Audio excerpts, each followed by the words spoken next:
हरे कृष्णा। धृतराष्ट्र ने पूछा, संजय, जब पांडु के पुत्रों ने सम्रांगण में समस्त सेनाओं का संहार कर दिया, तब मेरी सेना के शेष वीरों ने क्या किया? कृतवर्मा, कृपाचार्य, अश्वत्थामा और मंदबुद्धि राजा दुर्योधन, उस समय इन चारों ने क्या किया? संजय ने कहा, राजन, जब महामनस्वी क्षत्रिय राजाओं की पत्नियां भाग चलीं और सब लोगों के पलायन करने से शिविर सूना हो गया, उस समय पूर्वोक्त तीनों रथी उद्विग्न हो गए। सायकाल में विजय पांडवों की गर्जना सुनकर और अपने सारे शिविर के लोगों को भागा गया देखकर राजा दुर्योधन को चाहने वाले उन 3 महारथियों को वहां ठहरना अच्छा न लगा, इसलिए वे उसी सरोवर के तट पर गए। राजन, इधर धर्मात्मा युधिष्ठिर भी रणभूमि में दुर्योधन के वध की इच्छा से बड़े हर्ष के साथ भाइयों के साथ विचर रहे थे। विजय के अभिलाषी पांडव अत्यंत कुपित होकर आपके पुत्र का पता लगाने लगे, परंतु यत्नपूर्वक खोजने पर भी उन्हें राजा दुर्योधन कहीं दिखाई नहीं दिया। वह हाथ में गदा लेकर तीव्र वेग से भागा और अपनी माया से जल को स्तंभित करके सरोवर में घुस गया। दुर्योधन की खोज करते करते जब पांडवों के वाहन बहुत थक गए, तब सभी पांडव सैनिकों सहित अपने शिविर में आकर ठहर गए।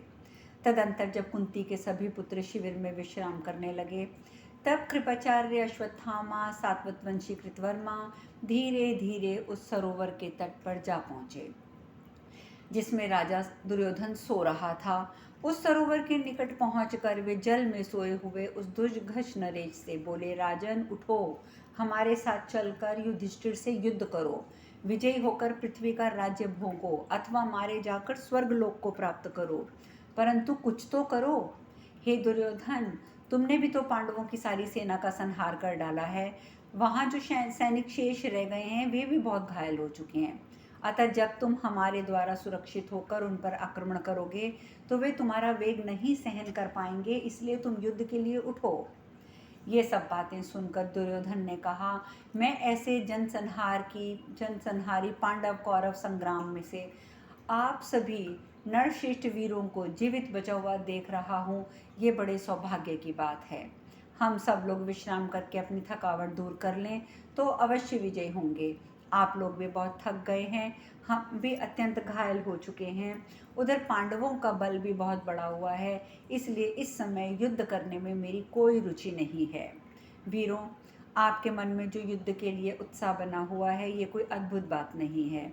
आप लोगों का मुझ पर प्रेम है, तथापि ये पराक्रम प्रकट करने का समय नहीं है। आज एक रात विश्राम करके कल सवेरे रणभूमि में आप लोगों के साथ मैं शत्रुओं के साथ युद्ध करूंगा, इसमें संशय नहीं है। संजय कहते हैं, राजन, दुर्योधन के ऐसा कहने पर द्रोण कुमार ने राजा से इस प्रकार कहा, महाराज उठो, तुम्हारा कल्याण हो, हम विजय प्राप्त कर लेंगे। मैं अपने ईर्ष्यापूर्त कर्म, दान, सत्य, जय की शपथ खाकर कहता हूँ कि आज सोमकों का संहार कर डालूंगा।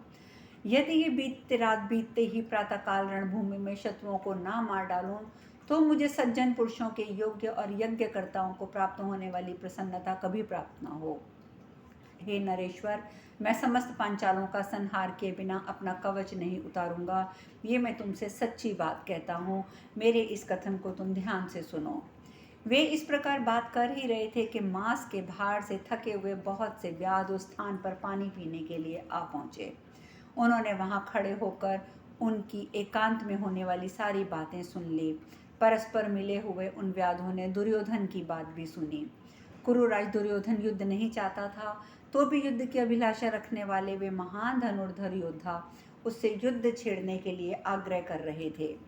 राजन, उन कौरव महारथियों की वैसी मनोवृत्ति जानकर जल में ठहरे हुए दुर्योधन के मन में युद्ध का उत्साह न देखकर सलिल निवासी नरेश के साथ उन तीनों का संवाद सुनकर व्याध ये समझ गए कि दुर्योधन इसी सरोवर के जल में छिपा हुआ है। पहले राजा दुर्योधन की खोज करते हुए पांडु कुमार युधिष्ठिर ने दैववश अपने पास पहुंचे हुए उन व्याधों से आपके पुत्र का पता पूछा था। राजन, उस समय पांडुपुत्र की कही बातें याद करके वे व्याध आपस में धीरे धीरे बोले, यदि हम दुर्योधन का पता बता दें तो पांडुपुत्र युधिष्ठिर हमें धन देंगे। हमें तो यहाँ ये स्पष्ट रूप से ज्ञात हो गया है कि राजा दुर्योधन इसी सरोवर में छिपा हुआ है। अतः जल में सोए हुए अमर्षशील दुर्योधन का पता बताने के लिए हम सब लोग उस स्थान पर चलें जहाँ राजा युधिष्ठिर मौजूद हैं। बुद्धिमान धनुर्धर भीमसेन को हम ये सब बातें बता दें और धृतराष्ट्र का पुत्र दुर्योधन में सो रहा है, उन्हें सब ज्ञात करवा दें। इससे प्रसन्न होकर वे हमें धन देंगे। फिर हमें शरीर का रक्त सुखा देने वाले इस सूखे मांस का ढोर को ढोकर व्यर्थ कष्ट उठाने की क्या आवश्यकता रह जाएगी।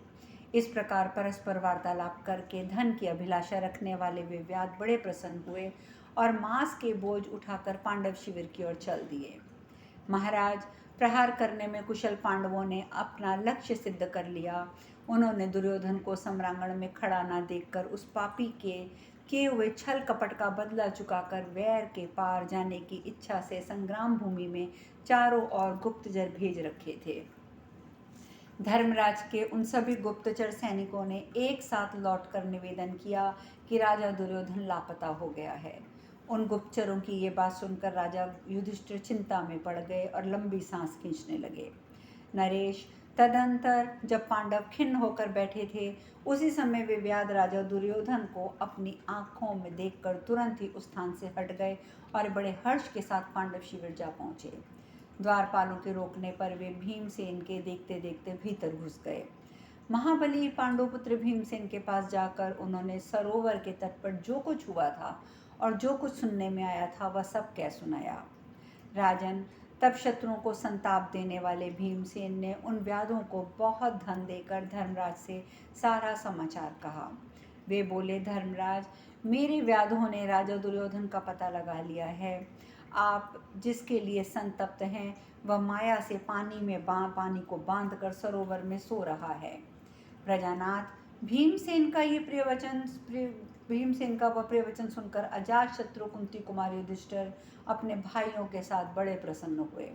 महान धनुर्धर दुर्योधन को पानी से भरे सरोवर में घुसा सुनकर भगवान श्री कृष्ण को आगे कर शीघ्र ही वे वहां से चल दिए। प्रजानाथ, फिर तो हर्ष में भरे हुए पांडव और पांचालों की किलकिलाहट का शब्द सब ओर से गूंजने लगा। भरत भूषण नरेश, वे सभी क्षत्रिय सिंहनाद और गर्जना करने लगे तथा तुरंत ही द्वैपायन नामक सरोवर के पास जा पहुँचे। हर्ष में भरे हुए सोमक वीर रणभूमि में सब और पुकार पुकार कर कहने लगे, धृतराष्ट्र के पापी पुत्र का पता लग गया और उसे देख लिया गया है। पृथ्वीनाथ, वहाँ शीघ्रतापूर्वक यात्रा करने वाले उनके वेगशाली रथों का घोर घरघर शब्द आकाश में व्याप्त हो गया। भरत उस समय अर्जुन, भीमसेन, पांडुपुत्र नकुल, सहदेव, धृष्टद्युम्न, शिखंडी, उत्तमौजा, युधामन्यु, सात्यकी, द्रौपदी के पांचों पुत्र, पांचालों में जो कोई जीवित बचे थे, वे वीर दुर्योधन को पकड़ने की इच्छा से अपने वाहनों के थके होने पर भी उतावली के साथ राजा युधिष्ठिर के पीछे पीछे गए। उनके साथ सभी घुड़सवार, हाथी सवार, पैदल सैनिक भी थे। महाराज, तत्पश्चात प्रतापी धर्मराज युधिष्ठिर उस भयंकर द्वैपायन नदी के तट पर जा पहुँचे जिसके भीतर दुर्योधन छिपा हुआ था। उसका जल शीतल और निर्मल था, वह देखने में मनोरम था। भरत, उसी के भीतर माया द्वारा जल को स्तंभित करके दैव योग एवं अद्भुत विधि से आपका पुत्र विश्राम कर रहा था। नरेंद्र, हाथ में गदा लिए राजा दुर्योधन जल के भीतर सोया था। उस समय किसी भी मनुष्य के लिए उसको देखना कठिन था। तदंतर पानी के भीतर बैठे हुए राजा दुर्योधन ने मेघ की गर्जना के समान भयंकर शब्द सुना।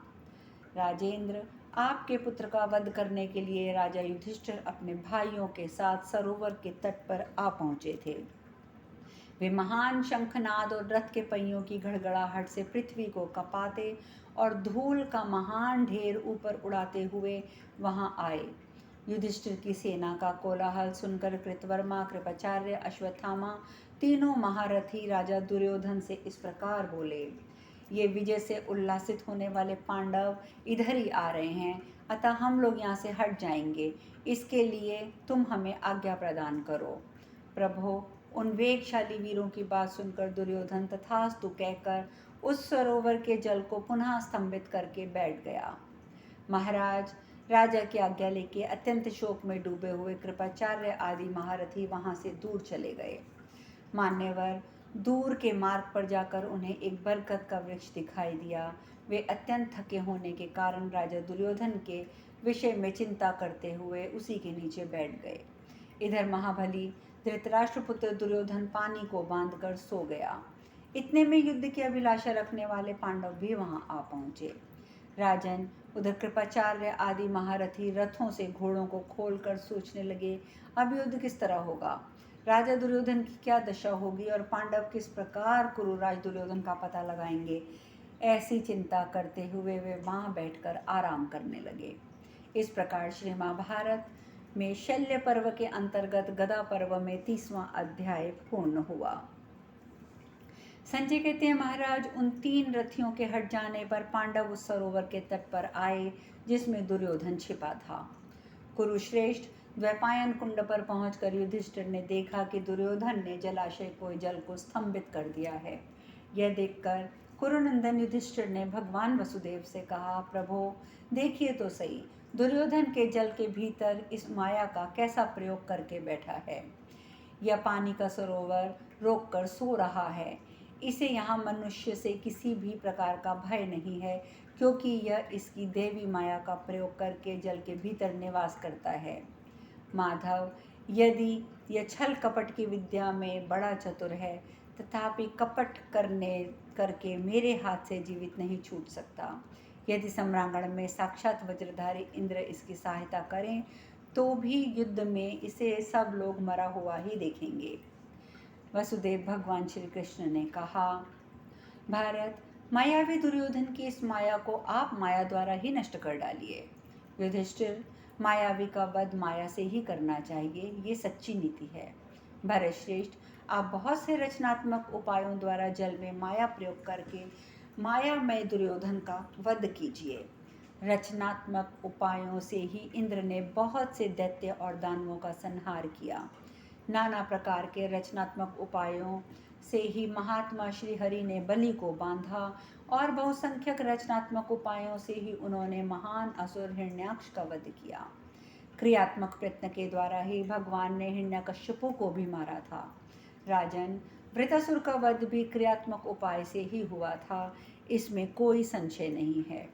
राजन, पुलत्तस्य राजकुमार विश्रवा का पुत्र रावण नामक राक्षस श्री रामचंद्र जी के द्वारा क्रियात्मक उपाय और युक्ति कौशल के सहारे ही संबंधियों और सेवकों सहित मारा गया। उसी प्रकार आप भी अपना पराक्रम प्रकट कीजिए। पूर्व काल के महादैत्य तारक और पराक्रमी विप्रचिति का को भी मैंने क्रियात्मक उपायों से ही मारा था। वातापी, इलवल, त्रिशरा और सुंद उपसुंद नामक असुर भी कार्य कौशल से ही मारे गए थे। क्रियात्मक उपायों से ही इंद्र स्वर्ग का राज्य भोगते हैं। राजन, कार्य कौशल ही बलवान है, दूसरी कोई वस्तु नहीं।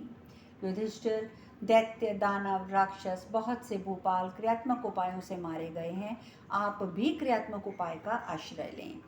संजय कहते हैं, महाराज भरत नंदन, भगवान श्री कृष्ण के ऐसा कहने पर उत्तम और कठोर व्रत का पालन करने वाले पांडु कुमार कुंती नंदन युधिष्ठिर ने जल में स्थित आपके महाबली पुत्र से हंसते हुए कहा, सुयोधन, तुमने किस लिए पानी में ये अनुष्ठान आरंभ किया है। संपूर्ण क्षत्रियों और अपने कुल का संहार कराकर आज अपनी जान बचाने की इच्छा से तुम जलाशय में घुस बैठे हो। राजा सुयोधन, उठो, हम लोगों के साथ युद्ध करो। राजन, तुम्हारा ये पहले का दर्प और अभिमान कहाँ चला गया, जो डर के मारे जल का स्तंभन करके यहाँ छिपे हो। सभा में सब लोग तुम्हें शूरवीर कहा करते हैं। जब तुम भयभीत होकर पानी में सो रहे हो, तब तुम्हारे उस तथाकथित शौर्य को मैं व्यर्थ समझता हूँ। राजन, उठो, युद्ध करो, क्योंकि तुम कुलीन क्षत्रिय हो, विशेषतः कुल की संतान हो। अपने कुल और जन्म का तो स्मरण करो। तुम तो कौरव वंश में उत्पन्न होने के कारण अपने जन्म की प्रशंसा करते थे, फिर आज युद्ध से डरकर पानी के भीतर कैसे घुस बैठे हो। युद्ध ना करना अथवा युद्ध में स्थिर ना रहकर वहां से पीठ दिखाकर भागना, ये सनातन धर्म नहीं है। नीच पुरुष ही ऐसा कुमार्ग अपनाते हैं, इसके स्वर्ग की प्राप्ति नहीं होती है। युद्ध से पार पाए बिना तुम्हें जीवित रहने की इच्छा कैसे हो गई। तात, रणभूमि में गिरे हुए इन पुत्रों, भाइयों, चाचे, ताओं को देखकर संबंधियों, मित्रों, मामाओं और बंधु बांधवों का वध कराकर उस समय तालाब में क्यों छिपे बैठे हो? तुम अपने को शूर तो मानते हो परंतु शूर हो नहीं। खोटी बुद्धि वाले नरेश, तुम सब लोगों के सुनते हुए व्यर्थ ही कहा करते हो कि मैं शूरवीर हूँ। जो वास्तव में शूरवीर है वे शत्रुओं को देखकर किसी भी तरह भागते नहीं हैं।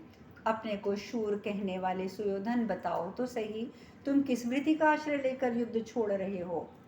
अतः तुम अपना भय दूर करके उठो और युद्ध करो।